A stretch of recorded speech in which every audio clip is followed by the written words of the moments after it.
Welcome to the Deep Dive, where we plunge into the fascinating world of human inquiry, seeking out those moments where the boundaries of science, belief, and the unknown beautifully blur. Imagine for a moment brilliant minds grappling with phenomena that truly challenge our very understanding of reality, the kind of events that make you pause and ask, is that even possible? Right. Today, we're embarking on an extraordinary journey into just such a realm, specifically through the rich, often surprising, history of paranormal research right in the heart of Austria. It's a compelling journey indeed. Our mission today is to take you on a deep dive into the evolution of parapsychological inquiry through the profound insights and personal experiences of a long-standing expert in the field, Professor Peter Mulasch. Okay. You'll hear about everything from spirit encounters in post-war Vienna to the meticulous scientific debates on the nature of consciousness and the very fabric of reality itself that continue to this day. Absolutely. We're going to trace the history of a pivotal scientific society, witness the intense clashes of scientific paradigms that have fundamentally shaped this field, and even delve into some psychologically dangerous territory where belief can take an unsettling turn. And that's crucial, isn't it? It's not just abstract theory. Exactly. This isn't just about uncovering dusty historical oddities. This is about understanding how we, as humans, approach the unknown, how scientific inquiry evolves when faced with the inexplicable, and how even our most cherished beliefs can be challenged, forcing us to constantly reevaluate what we thought we knew. Yeah. Get ready for some truly surprising facts and perspectives that might just make you rethink a few things. So let's unpack this fascinating narrative and begin at the very beginning, with Professor Mulasch's own personal spark for this extraordinary field. Wow, that's fascinating to think about. That initial spark of childhood curiosity, just wondering, is this real? It's so relatable. It must have been a powerful drive for Professor Mulasch to dedicate his life to it. It really seems so. You mentioned his early fascination, which really ignited his lifelong interest in parapsychology, began long before formal schooling even started. He describes himself as an avid reader from a very young age, devouring all sorts of literature. Just reading everything he could get his hands on. But what truly shaped his path, what struck that initial chord, was a journal kept by his aunt. Yes, he recounts the profound influence of this journal titled Mensch und Schicksal, which translates to Man and Fate. Man and Fate. Evocative. It is. And it wasn't some, dense academic tome, but rather a generally understandable, popular journal, making it accessible to a young, curious mind. Right. What made it particularly impactful for a young Mulasch was its content from the Second World War and the immediate post-war period. Okay, so very raw recent experiences. Exactly. It was literally filled with personal accounts, firsthand reports of strange, often profoundly unsettling, unexplainable events people had experienced during those tumultuous, uncertain times. Imagine the stories, things people saw, heard, or felt that simply defied conventional explanation in a world already turned upside down. And here's where it gets really interesting for him, and perhaps for us too. The core question that ignited his lifelong pursuit wasn't about the events themselves initially, but rather a very fundamental, almost philosophical inquiry. Which was? Is what's written there true, or is it a fairy tale? Is it fantasy, like a writer making things up? The core skeptical question. Is it real or just stories? Precisely. That burning curiosity, that deep-seated desire to separate objective fact from subjective fiction in these unexplainable accounts became his driving force, a mission that would define his intellectual journey. Precisely. That initial spark of childhood wonder and doubt led him to systematically read more serious literature on the subject, delving into parapsychological texts well before he even finished high school. So, pretty young to be tackling serious literature on this. Very. This wasn't just idle curiosity. It was a remarkably disciplined approach to understanding these phenomena. It wasn't enough to just wonder in private. He felt compelled to actively seek out an organization in Austria dedicated to such research, demonstrating a very early, very rigorous search for answers beyond the anecdotal. And that search for answers eventually led him to the Austrian Society for Parapsychology and Border Areas of Science. This must have been a revelation for a young, inquisitive mind. You'd imagine so, finding like-minded people actually studying this stuff. Let's talk about its foundations and some of its truly astonishing early experiments and cases. Okay. The Austrian Society for Parapsychology and Border Areas of Science was officially founded on December 6, 1927. 1927, okay. But it wasn't a sudden creation, but rather grew organically from the Zugun study circle, which centered around a fascinating and somewhat controversial figure, the Romanian medium Eleanor Zugun. Zugun. Sounds familiar. Yes, she gained some notoriety. And Countess Wasilko, who resided at Josefstadterstrasse, was very much the soul of the society. Give a driving force. Absolutely. She was the driving force behind its founding, essentially putting her passion and resources into establishing the scientific body. She served as its general secretary for an impressive 38 years. Wow, 38 years. That's dedication. It really is a testament to her dedication, and she had even taken the young medium Zugun into her own household, allowing for close observation and study. So Countess Wasilka was clearly the passionate organizational powerhouse behind the scenes, and who was at the academic helm providing that scientific gravitas. That would be Hans Thierring, a prominent theoretical physicist at the University of Vienna's Physical Institute. A physicist? Interesting crossover. Very. He served as the Society's founding president, lending significant academic credibility from the outset. The Society's initial goals were remarkably ambitious for a nascent field. What were they aiming for? They aimed to conduct rigorous experiments in parapsychology, educate the public by disseminating their psychological findings, making this complex research accessible, and establish and maintain a comprehensive study library. Quite a broad mandate. It was. They really aimed for a robust scientific and public engagement, combining empirical investigation with public understanding. That's a truly comprehensive and forward-thinking vision for such a new and often skeptically viewed field at the time. What kind of phenomena were they investigating in those early pioneering days? Any particularly wild or notable cases that really stand out? Oh, absolutely. Thierring, for example, had actually begun experimenting with the famous physical mediums, the brothers Willy and Rudi Schneider, around 1922. Even before the society officially formed. Exactly, even before the formal founding in 1927. Rudi, in particular, became internationally renowned for his purported abilities to produce physical effects at a distance, like moving objects or creating raps, that kind of thing. The classic seance phenomena. Pretty much.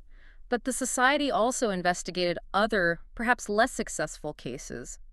Take Frau Costa Eisenstein, who was dubbed a criminal medium. A criminal medium? What does she do? She claimed she could provide details about criminal cases, like a famous murder in the Lanzer Tiergarten, through her purported psychic abilities. Results, however, were ultimately deemed not particularly significant. So, didn't pan out. Essentially, her psychic insights didn't lead anywhere conclusive. It's interesting to hear they were so transparent about failures.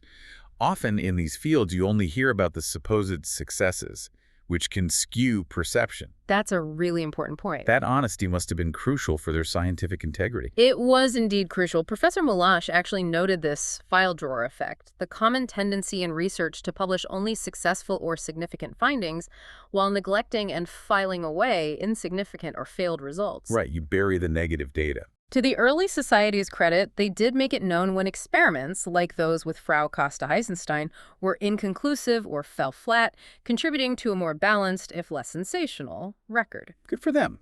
Any others? There was also the case of Burke Mendebel, an individual who claimed to be capable of producing voluntary bleeding on specific body parts. Voluntary bleeding. Wow. Yes. But exhibitions with him were unconvincing, with strong suspicions of prior preparation or trickery involved, leading to the conclusion that his abilities weren't genuine. Ah, okay. So, a likely fraud case there. Seems probable. Fascinating. But the one that truly grabs your attention, the one that sounds like something straight out of a classic horror movie, is Frida Weissel, the poltergeist medium. That term alone conjures up images of absolute chaos. It does, doesn't it? Tell us more about her. Frida Weissel was a very significant spook medium from Graz, Styria, who gained quite a reputation and was frequently invited to Vienna for demonstrations and study. So she was considered a major talent. Definitely. Her phenomena were observed by members of the society and a number of other esteemed scientists of the era, including those from the renowned Vienna Circle think highly influential philosophers and logicians like Hans Hahn. Hans Hahn from the Vienna Circle observed her. Yeah. That lends some serious weight. It does. Hahn, in fact, was elected vice president at the Society's founding and notably observed the most convincing phenomena during the earlier Zugun experiments. His approach was apparently quite empathetic and non-confrontational, which was vital. Very vital. Well, he avoided putting the medium in a stressful testing situation that might inhibit genuine phenomena, instead fostering an environment of trust and observation. A gentler approach, you could say. Makes sense. And what happened with Frida Weissel that was so dramatic, so public, that it stood out even among these already incredible accounts? One particularly famous and quite astonishing event occurred in a hotel in the 8th district on Strassegasse. Okay. The bed in her room, with Frida reportedly lying calmly in it, began to violently shake and vibrate. Violent. Apparently so. It wasn't just a gentle wobble. It was hitting the wall with such force that the commotion was audible throughout the building. And remarkably, people allegedly gathered on the street below, wondering what on earth the tremendous noise was. People gathered on the street because of a shaking bed. That's the report. This public spectacle, the sheer volume and impact of the shaking, and the reaction from passersby served as a strong indicator of the extraordinary extent of the phenomena associated with her. Wow. It wasn't just internal to the room. It was a truly public, undeniable event that defied easy explanation. Incredible. So the phenomena were so intense they caused a public spectacle. This really paints a picture of a vibrant, if sometimes chaotic, era of parapsychological exploration. It really does, a different time. But as with any emerging field, especially one dealing with such profound mysteries, there are always shifts, conflicts, and pivotal moments that redefine its direction. And that brings us to what Professor Mulash described as the twist of 1965, a true internal clash of paradigms within the society that dramatically reshaped its future. Okay, let's unpack this twist of 1965. Professor Mulash actually sought out the society precisely during this period of significant internal conflict, so he had a front-row seat to the drama. Right in the middle of it. What specifically sparked this major shift? Well, it seems to have stemmed from a recent ORF television program. ORF, the Austrian broadcaster. Yeah, exactly. It had aired maybe a year or two prior, something like that, and it was called False Ghosts, Real Swindlers. Okay, catchy title. Sounds critical. Right, and it was produced by an ORF editor there, Eisler, but apparently really driven by this magician, Albin Newman. He performed as Alan. A magician investigating ghosts. Interesting angle. Maybe a skeptical one. Well, that was part of the problem, perhaps. Professor Mulash said he was actually very annoyed by it. Annoyed how? What specifically bothered him? He felt the way they framed the questions, especially to interviewees like Frankel, was really leading, you know? Guiding them towards a specific conclusion rather than just asking open questions. Exactly. Not really impartial or allowing for proper scientific inquiry. He believed the show, well, it just lacked serious, objective, investigative journalism, basically. So it sounds like a very public critique of how the media was handling or mishandling the paranormal, which is a debate that, as we know, still rages today. It really is, the tension between serious research and media sensationalism. But how did this particular broadcast specifically cause a schism, a deep division within the Austrian society for parapsychology itself? The central conflict revolved around the fundamental question of how the society should engage with the public, particularly in the face of such a critical and, in their view, biased broadcast. Okay, so how to respond? Exactly. Countess Wasilko, representing an older, perhaps more passionate and less academically cautious paradigm, advocated for a more confrontational and emotionally charged approach in public. So fight fire with fire. Something like that. She reportedly shouted from the audience during the broadcast, disrupting the proceedings and, in Mulash's words, creating a not very good impression that did little to enhance the society's credibility. Not exactly a calm, collected scientific rebuttal, then. That sounds like a stark contrast to how a scientific society might typically want to present itself. Precisely. In stark contrast, Professor Helmut Hoffman. The electrical engineering professor you mentioned. That's the one. Professor for the fundamentals and theory of electrical engineering at the Technical University. He favored a much calmer, more reasoned, and academically rigorous approach to public argumentation. Logic over emotion. His philosophy was to engage with evidence and logic, not emotion. Professor Mulash personally felt it was important to represent one's viewpoint with conviction and passion, but he strongly disliked Wasilko's confrontational and disruptive style. So he was caught in the middle, somewhat. Yes, placing him in an interesting intermediate position between these two very strong personalities and their differing visions for the society. So this wasn't just a methodological disagreement. It was a deeply personal and public clash of temperaments and philosophies. And the consequence of this very public disagreement sounds like it was absolutely significant for the society. It was indeed. The direct consequence was that Countess Wasilko, the soul of the society for so long, left. She left after 38 years. Yes. Following her departure, the society's headquarters then moved to the Technical University, aligning itself under Hoffman's leadership, though the presidency did change hands several times during this transition period as the society found its new footing. A major upheaval. Absolutely. This marked a profound shift in the society's direction, away from the more anecdotal and dramatic displays towards a more academic statistical approach. So Mulach saw both sides. Exactly. Professor Mulach, therefore, had the unique experience of encountering both the old parapsychology, embodied by Wasilko's passionate but perhaps less disciplined approach, and the new, represented by Hoffman's rigorous scientific methodology, simultaneously. It was a truly pivotal moment in the society's history, defining its trajectory for decades to come. That's a truly fascinating moment of transition, seeing a scientific field grapple not just with its public image, but with its very core methodology.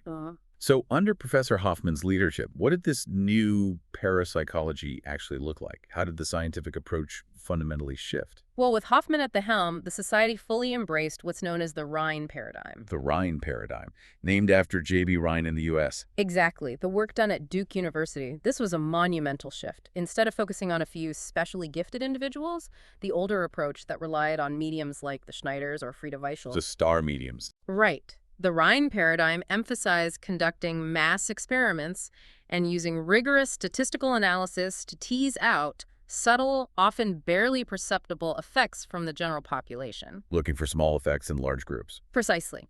This meant a lot of forced choice card experiments for extrasensory perception, or ESP, the purported ability to perceive information without using the known senses, and dice experiments for psychokinesis, which is the purported ability of the mind to influence physical matter without physical contact. Zener cards and dice rolling, basically. The kind of thing, yes. The idea was to find statistically significant deviations from chance, even if small, across a large number of trials and participants. That sounds like a much more academic, statistically driven approach, clearly moving away from the more sensational aspects of earlier research. Definitely a shift towards laboratory science. Given Hoffman's background as an electrical engineer, did this new direction lead to any technological innovations within the society's research? Did they build machines? It certainly did. Leveraging his prominent position at the Technical University, Hoffman commissioned academic works, specifically diploma or doctoral theses, for his electrical engineering students. So student projects. Essentially, yes. Their practical task was to design and build devices for experimentally testing ESP in a more controlled and automated way. These typically involved setups with 5 symbols and 5 corresponding buttons for participants to click, aiming to eliminate human error and biases inherent in manual scoring, like an electronic Zener card test. And were these cutting-edge devices successful? Did they lead to any breakthroughs or significant findings that advanced the field? The results were unfortunately mixed and quite telling about the practical challenges of such research. How so? Well, one of these devices, despite considerable effort, frequently malfunctioned during demonstrations. Professor Mulach recalls it simply never worked reliably. Oh dear. Not ideal for science. Not ideal at all. The second one did function as intended, but it was almost exclusively used for demonstration purposes. Just for show, not for actual research. Pretty much. As Professor Mulach explained, such demonstrations with only 2 or 3 participants are insignificant in the context of the Rhine paradigm, as large numbers of participants in trials are needed for any statistical validity. Right. You need the statistical power. Exactly. That functional device is now carefully preserved in an archive, never having been used for systematic studies with a sufficient number of participants. So a lot of innovative effort, but no definitive data to show for it in the end. A bit of a dead end, technology-wise. In terms of generating large-scale data with those specific machines, yes, it seems so. It's interesting how, despite this shift towards mass experiments, we still hear about talents or specific gifted individuals in discussions of parapsychology today, especially with phenomena like remote viewing. Right, it hasn't entirely gone away. Does Professor Mulach see that older paradigm reemerging in any significant way? He does. While the Rhine paradigm championed mass statistics, Professor Mulach observes that the older paradigm of focusing on particularly gifted experimental subjects has somewhat returned, especially with modern concepts like remote viewing, which often involve specific individuals claiming such unique abilities. So, bit of a pendulum swing back. Perhaps. He reminds us that talents, like any other human trait or ability in nature, are normally distributed across the population with rare extremes. Like a bell curve. Exactly. Meaning you will always have a few outliers, a few individuals who demonstrate exceptional, almost unbelievable abilities, just as you have a few exceptionally gifted musicians or athletes. These individuals, if they truly exist, represent those rare extremes. So if both approaches, studying exceptional individuals and conducting mass statistical experiments, have their potential merits, why couldn't the society pursue both simultaneously? What were the limiting factors? Professor Milach attributes this primarily to practical constraints, money and people, basically. Yes. He explains that a relatively small scientific society like theirs, operating with limited funding and personnel, would have had severely restricted resources. Pursuing both resource-intensive approaches at the same time, meticulously investigating individual cases while also running large-scale statistical studies, would have been an insurmountable challenge. Makes sense. You have to choose where to put your effort. In essence, they had to choose a focus.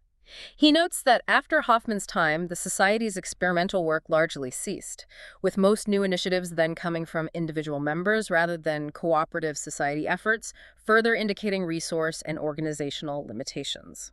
So the momentum for experiments kind of faded after Hoffman. It seems that way, at least for large society-driven projects. That's a very practical explanation. Before we move on to the more theoretical shifts, you mentioned Hans Thiering as the founding president.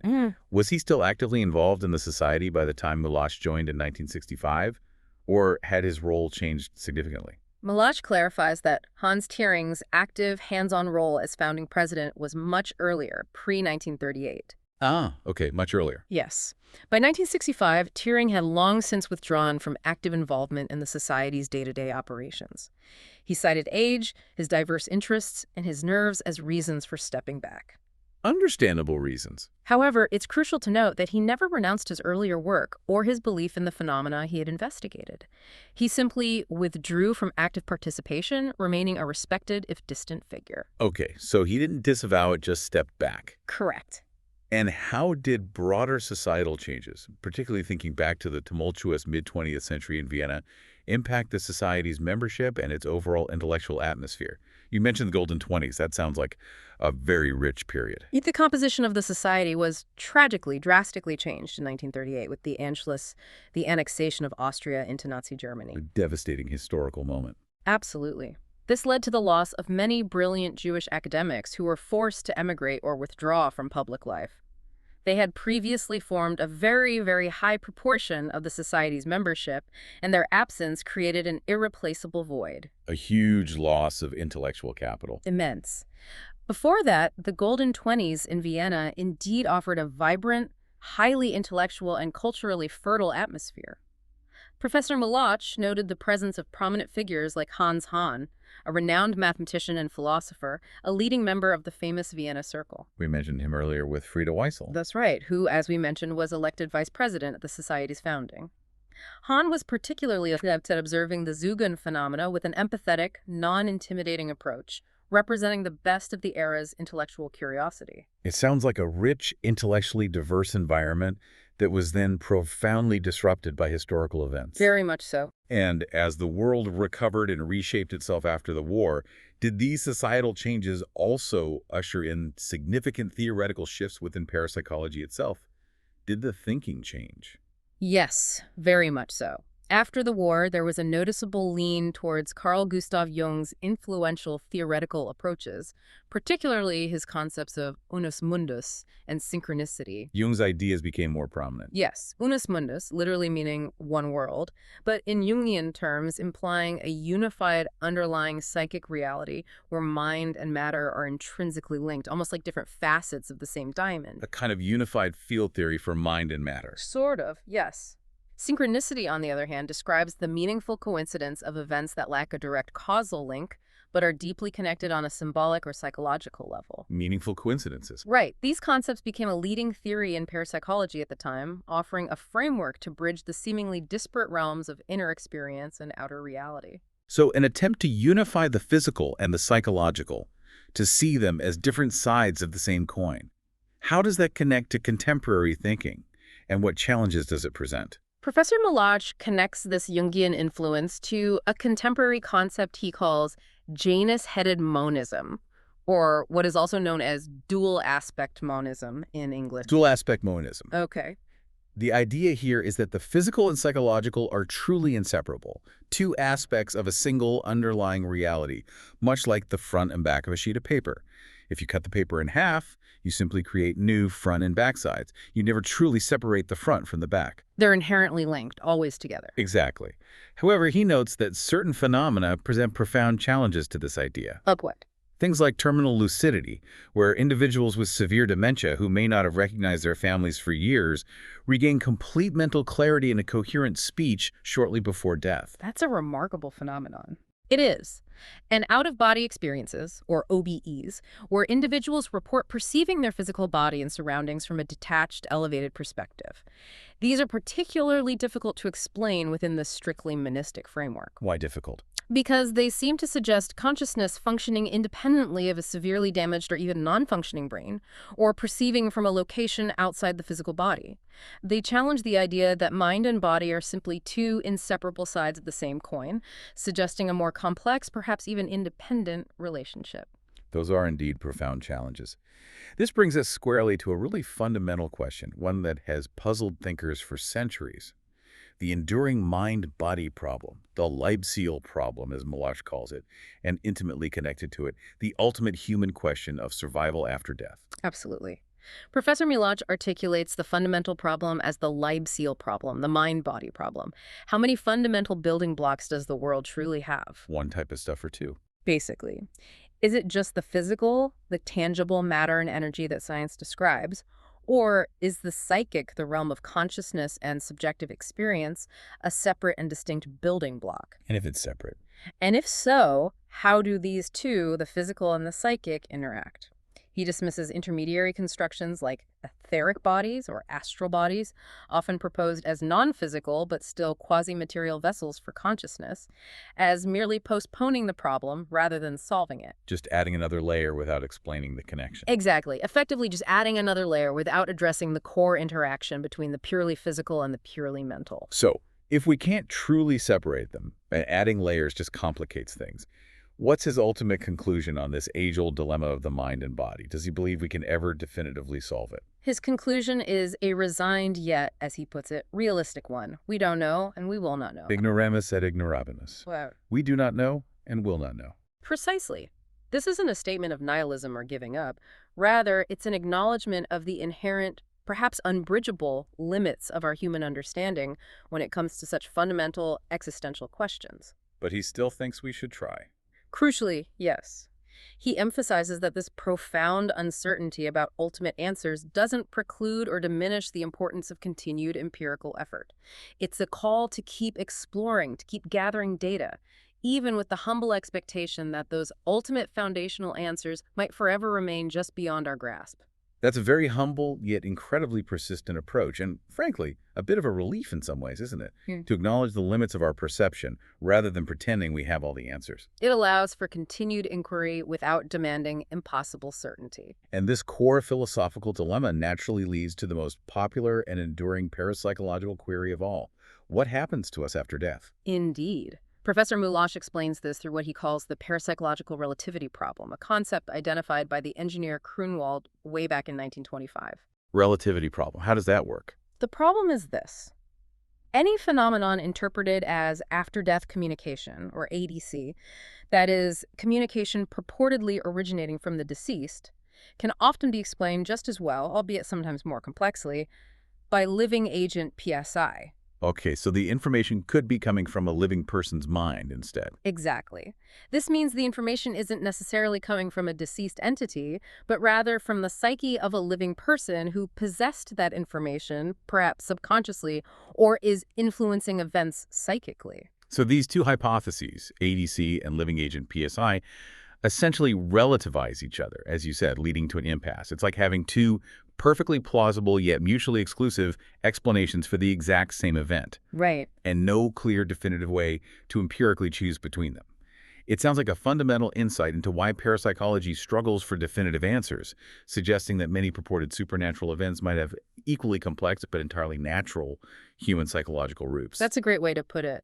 It forces us to question our assumptions at a very deep level about where the information truly originates. Exactly. It's what philosophers call an apory, Essentially, an irresolvable philosophical puzzle or a state of profound logical doubt where equally plausible but contradictory explanations exist, making a definitive conclusion impossible. An impasse. Precisely.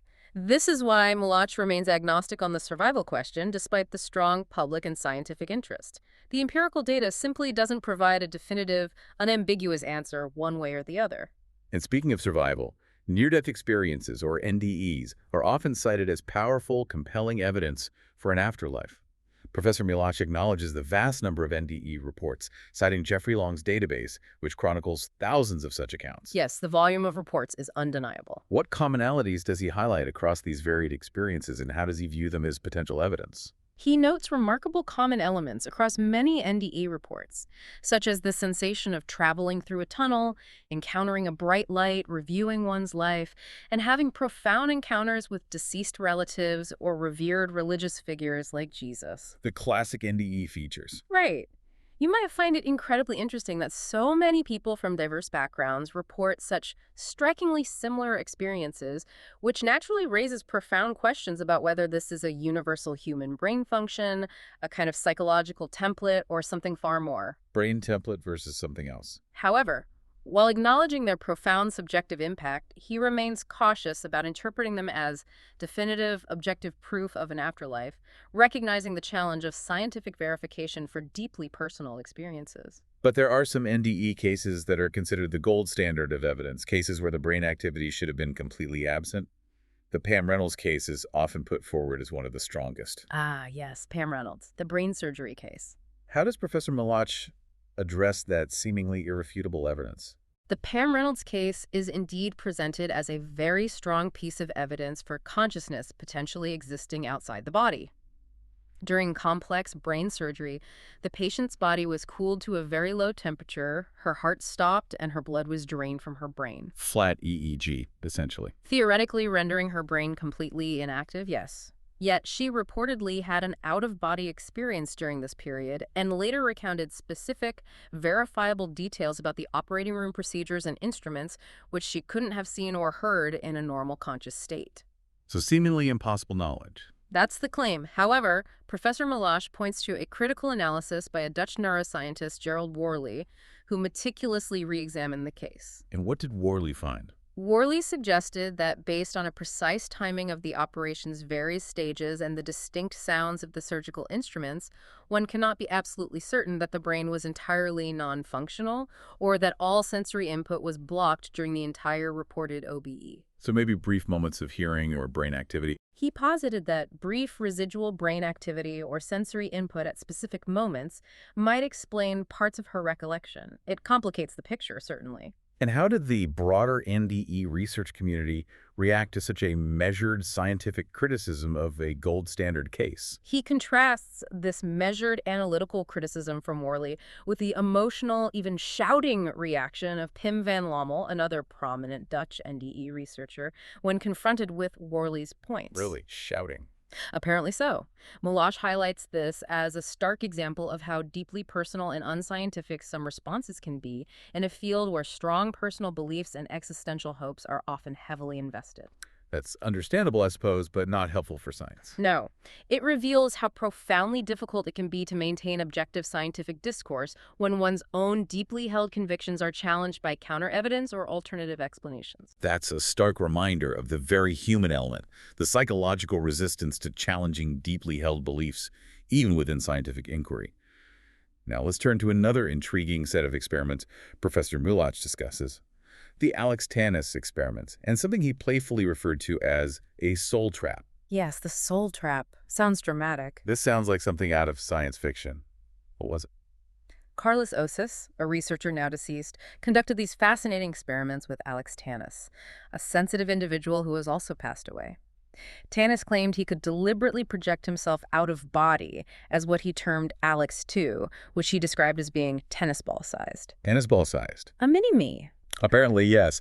Osis designed a small, precisely instrumented box with contact plates inside. The remarkable aspect was that Alex Tannis, Alex 1, while lying calmly on a resting bed in a separate room, would verbally report in real time when his projected self, Alex 2, was purportedly inside the box and actively touching the plates. Real-time reporting.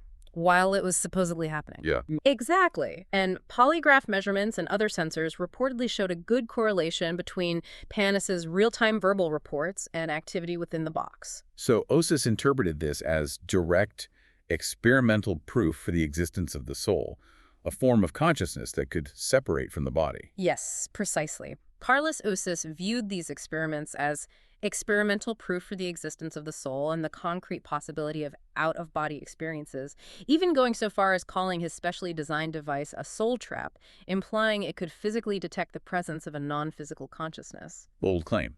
And Malach. However, Professor Malach, with his characteristic skepticism, remains unconvinced by this interpretation. He believes the contact with the plates and the correlation with Tanis's reports could be explained by psychokinesis acting at a distance. Mind over matter, but without leaving the body. Exactly. The mind influencing matter directly, even across space, without any actual projection of a distinct, separate entity. Psychokinesis, in some theories, is often considered space-independent. He argues that Tanis's belief that Alex 2 was a quasi-physical projection was a subjective interpretation of what was actually a psychokinetic effect. But you emphasize that the real-time aspect of Tanis's reports was a key difference from typical NDEs, which are often reconstructed from memory. Why is that distinction so important in this context, even if Malach offers an alternative explanation?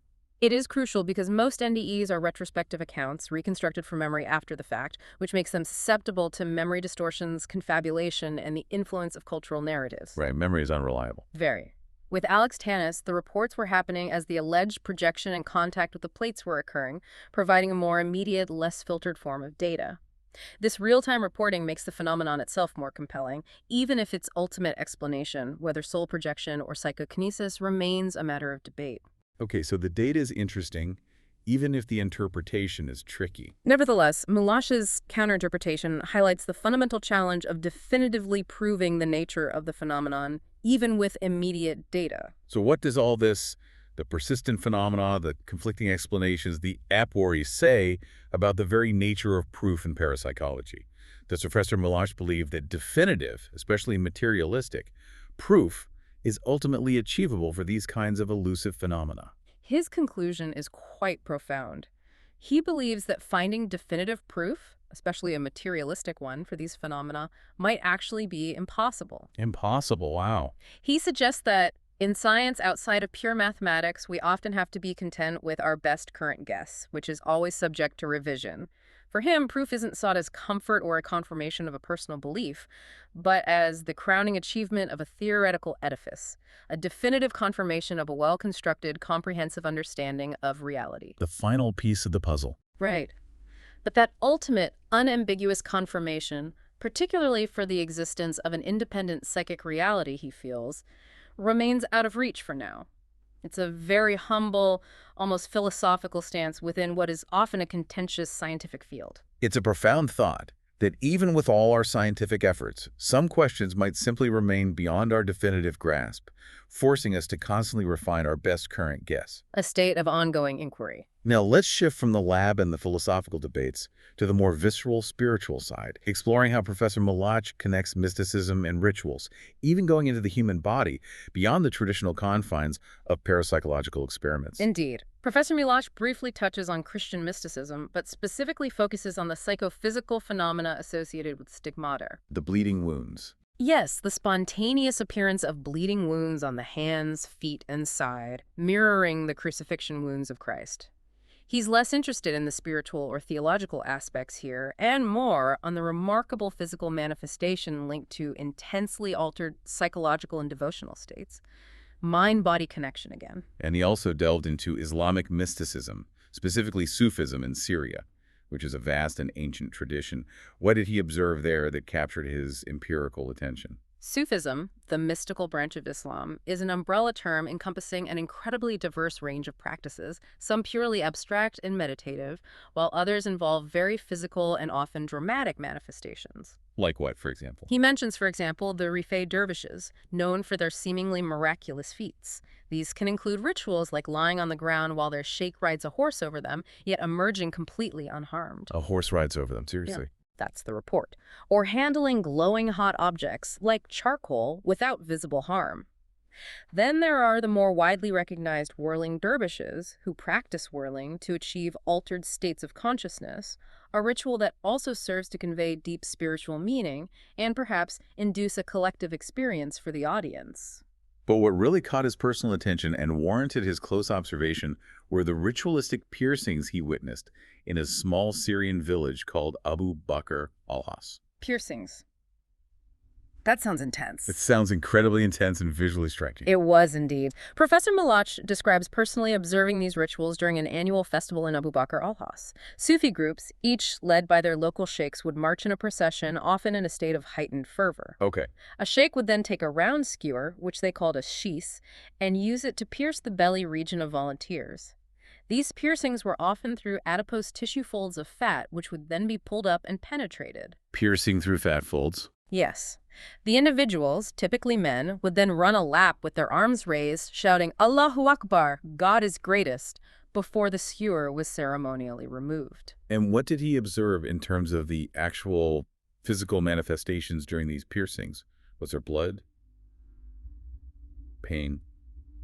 It sounds painful. He observed from very close proximity, just a few feet away, that remarkably, no blood flowed from the wound at the point of piercing. No blood. How is that possible? The wound would close rapidly due to the natural elasticity of the tissue. He did note an exception, a thinner man, pierced near his spine, who clearly had multiple scars, indicating he'd undergone this many times, also without external bleeding. So even here, the spine, no external bleeding. Right. While there was dark blood under the skin, in the tissue, a hematoma, it didn't flow from the wound itself.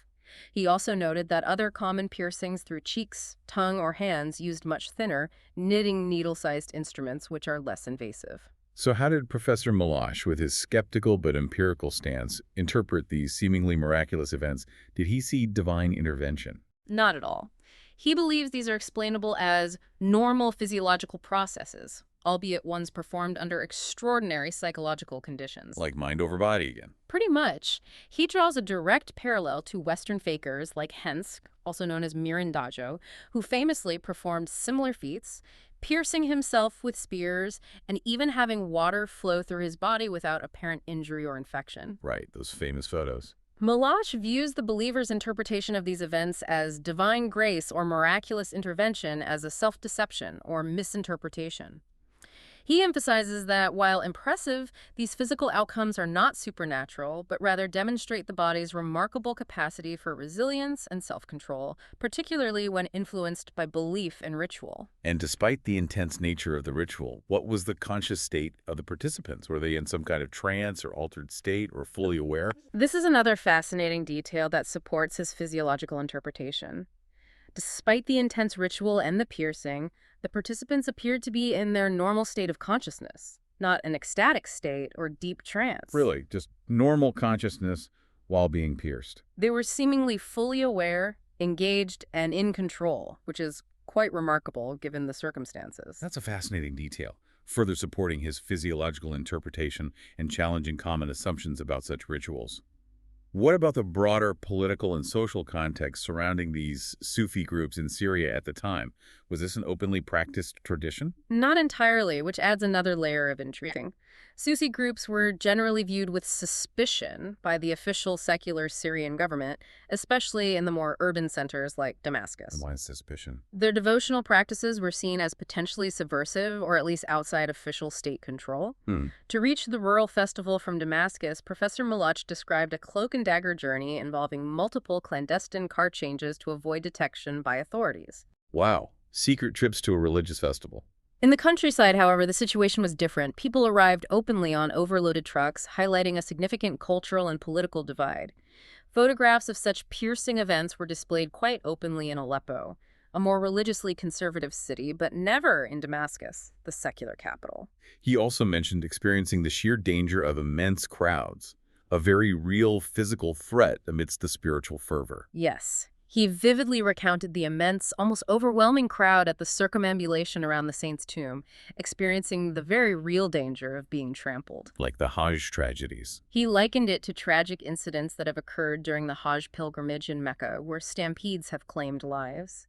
He even noted that knowing the architectural construction of a mosque, especially avoiding what he called the ghost threshold, a specific architectural feature, could help avoid such dangerous crush points. Practical advice from a parapsychologist. Indeed.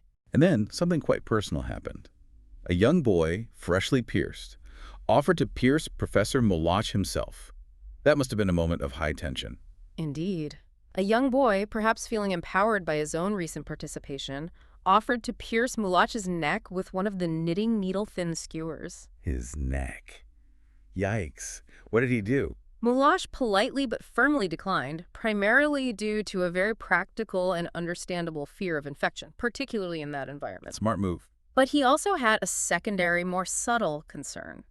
He worried that if an unbeliever like himself were to achieve the same result as the faithful, without bleeding, it could have unpleasant consequences within that tight-knit community. It might undermine their faith or cause trouble. Exactly. It might be perceived as mocking their faith or undermining their belief in divine grace, potentially causing social or even physical repercussions. Yeah. It was a careful negotiation of cultural and personal boundaries. This entire exploration, from stigmata to Sufi rituals, brings us to a bigger categorical debate.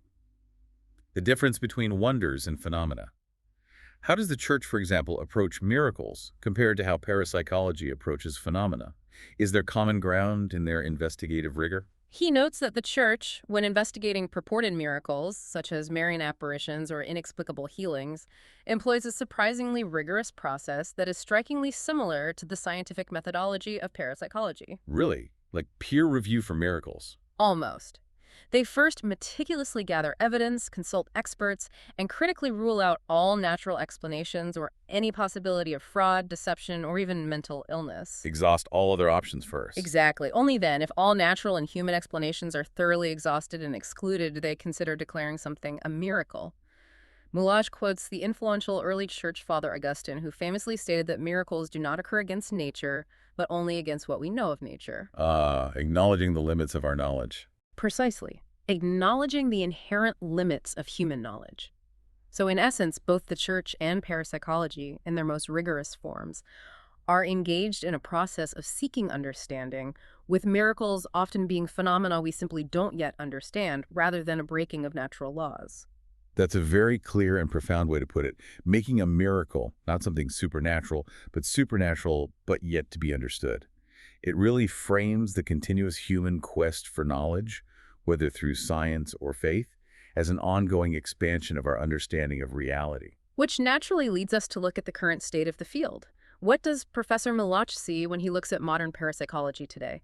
He describes it rather colorfully as zerflattert, a German word meaning frayed or fragmented, almost scattered to the wind. Fragmented is a vivid word for it. What makes it feel that way? Are researchers all pursuing wildly different avenues now? Exactly. Recent conferences, like the Parapsychological Association Conference in Freiburg, show a remarkably diverse and, yes, fragmented range of topics. Such as? On one hand, there's a discernible reemergence of older spiritualist concerns, such as mediumism, suggesting a return to some of the society's earliest interests. Back to mediums. Then there are discussions in border areas, topics that might not fit the traditional parapsychological core of ESP or psychokinesis that were the focus of the Rhine paradigm, but touch on related unexplained phenomena. Broadening the scope. And crucially, a significant focus now is on what he terms humanitarian aspects, particularly counseling the bereaved or grief counseling for those who have experienced loss and believe they have had paranormal encounters. That's a very different and very compassionate emphasis from the early days of hunting for poltergeists or testing mediums in a sterile lab. It speaks to a shift in purpose. It absolutely does. So. This aligns with the parapsychologist Hans Bender's earlier emphasis on parapsychology's humanitarian obligation, that the field should prioritize helping those affected by phenomena, providing support and understanding, rather than just cold, detached study, or, as Countess Wasilko sometimes wanted, merely cultivating the phenomena for demonstration. Helping people cope versus just observing. Right. You also find the ongoing creation of extensive databases for historical poltergeist phenomena, showing an effort to systematically gather, categorize, and organize past evidence, learning from history. It sounds like a field grappling with its identity, attempting to find its place in the modern scientific and social landscape. What about the decline of prominent physical mediums, like the Schneider brothers you mentioned earlier, who caused such a sensation? Why aren't we seeing such figures today? Has the talent simply vanished? Professor Milosh offers a fascinating sociological explanation for this decline. He attributes it not to a disappearance of talent, but to fundamental sociological changes. Changes in society itself. Yes. In the past, mediums like the Schneider brothers often came from large families in small towns with limited entertainment options. Think about it. Before electricity and mass media, there was no TV, no internet, often just house music, storytelling, or card games for entertainment in the evenings. More time for seances, perhaps. Possibly. These spontaneous, often chaotic phenomena frequently arose from informal group activities, like table tipping, done out of sheer boredom or as a form of social interaction. Modern society, however, with more single-person households, fewer large families, and an abundance of distractions like television, computers, and video games. We're too busy scrolling to move tables with our minds. You could put it that way, that the social environment that fostered the discovery and development of such physical mediums simply doesn't exist in the same way. So it's not that the talent has necessarily disappeared, but the very social and cultural conditions for discovering and nurturing it have. That's a brilliant insight into the interplay between society and phenomena. Precisely. He hypothesizes that such gifted individuals still exist, those with extreme natural abilities, but they are simply not found or do not come forward because the unique social environment that once fostered their discovery has largely vanished. A hidden potential. It's a compelling sociological perspective on why certain types of parapsychological phenomena ebb and flow over time. That's a really thought-provoking point. Now let's talk about something incredibly engaging and often visually dramatic. Metal bending. You've personally experimented with this, and it seems to tie directly into that idea of belief, expectation, and mindset, as if the mind's boundaries truly are within us. Yes, I certainly have. I met a man named Hunsdorf who specifically taught paranormal metal bending, the purported ability to bend spoons, forks, and other metal objects using only the mind. Uri Geller style. That kind of thing, yes. Yeah. Hunsdorf's method was less about raw force and more about psychological preparation. It involved speaking to the spoon, treating it as if it were alive, telling it was special, and that it would become bent. Talking to the cutlery. Okay. The practitioner would then focus on feeling a specific resonance or sensation as the metal supposedly softened and became pliable. And what did that particular, almost animistic method reveal to you about the underlying mechanisms, or at least the psychological components of this phenomenon? I connected this immediately to the animistic mindset often observed in young children. They frequently speak to objects, imbue them with personality, and haven't yet developed the rigid, critical faculties that would deem such an action talking to a spoon, expecting it to bend, as impossible. Like a child's imagination. Exactly. Yeah. This suggests that consciously adopting a childlike, non-critical state by suspending adult disbelief and allowing for a kind of imaginative empathy with the object can significantly facilitate the phenomenon. It's as if, by removing the internal psychological barriers, you open a pathway for something to occur that your rational mind would otherwise reject. That's fascinating. So a key element is overcoming that internalized, it's impossible barrier. You even conducted a personal experiment with a child to explore this further. Tell us about that specific encounter and what you observed. I personally conducted an experiment with a 7.5-year-old delicate girl. We provided her with a range of items, including robust Austrian army field cutlery, a spoon, a fork, a knife, and a can opener. Army cutlery. That's tough stuff. It is. What was truly surprising and demonstrative was that the girl very significantly bent the spoon, the fork, and even the can opener, which we later discovered was made of a surprisingly harder, more resistant material than the other pieces, yet it still bent. She bent the can opener. Wow. The degree of bending was quite clear, easily visible and measurable, around 270 degrees, a truly dramatic physical alteration. That's astonishing, especially given the strength of Army-grade cutlery. But there was a telling twist, wasn't there, regarding what she couldn't bend, despite her success with other objects. Yes, and this highlights the profound psychological barrier. She absolutely refused to bend the knife. Why the knife? When asked why, she revealed she had cut herself once in the past and carried a strong splinter in her mind about it, a deep-seated fear or aversion. Even more tellingly, when given an easy-to-bend aluminum tube, about 15 millimeters in diameter with a thin wall. Something objectively easier to bend. Much easier. She looked at it and declared, "No, that won't work. That's too thick." Even though it wasn't. Exactly. This, despite it being objectively easier to bend than the army can opener.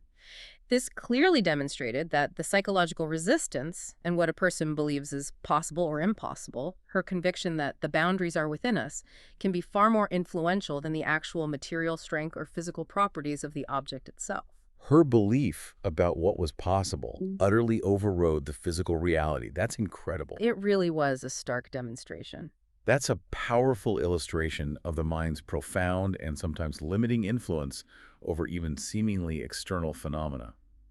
And this idea of collective belief or shared mental states brings us to group effects, or what some parapsychologists call sympsychism, a collective psychic field. Indeed. We've seen this documented with the famous Philip experiment conducted in Toronto. Yes, the created ghost. There, a group collectively invented a fictional ghost with a detailed backstory. Over time, through their focus, intention, and belief, this fictional entity then seemed to cause physical effects, such as table movements and knocks, which could be observed by the group. So the group mind created the effects. That's the interpretation.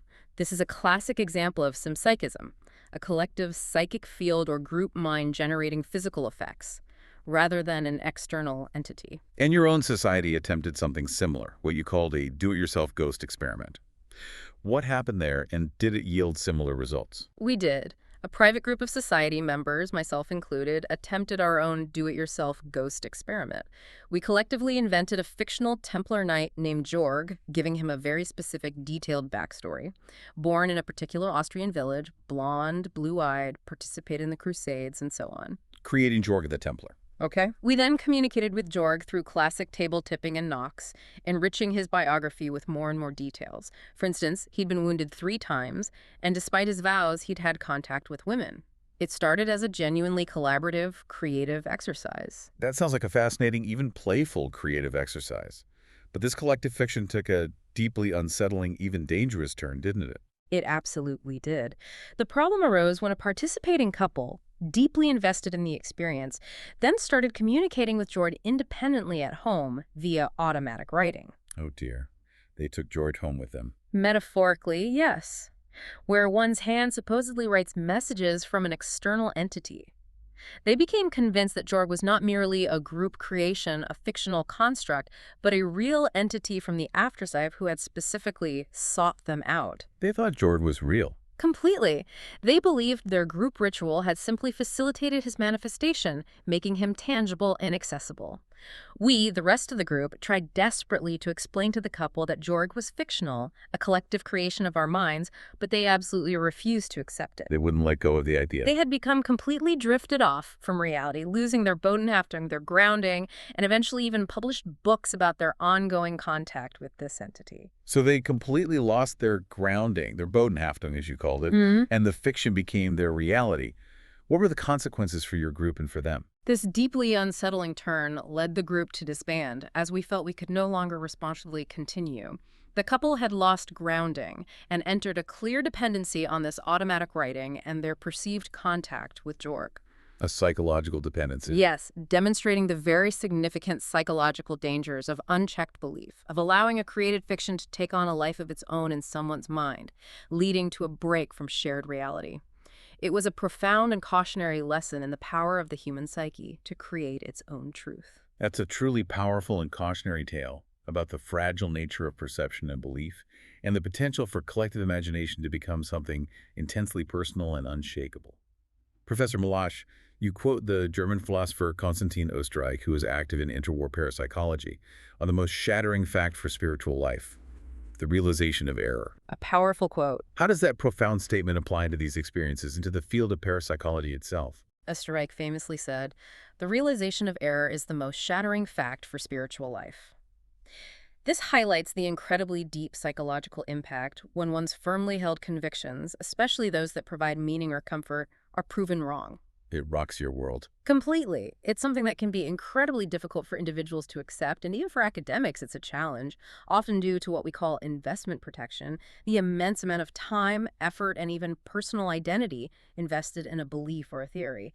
It makes it very, very hard to let go, even in the face of contradictory evidence. Sunk cost fallacy, almost. In a way, yes. This is a struggle that runs through much of parapsychological inquiry. And this difficulty to truly grasp and hold on to these phenomena, to pin them down, brings us to their elusiveness, their kobold hast, or gnome-like nature, as you've described it. Why do they seem to slip through our fingers just when we think we've got them, resisting definitive, repeatable proof? It does seem to be an intrinsic property, almost a part of their very essence, that they are inherently slippery, like trying to grab smoke. Like a gnome, mischievous. Exactly. Walter von Lükadu's theories, for example, propose that these phenomena tend not to be replicable in the exact same way, precisely because they interact with the observer.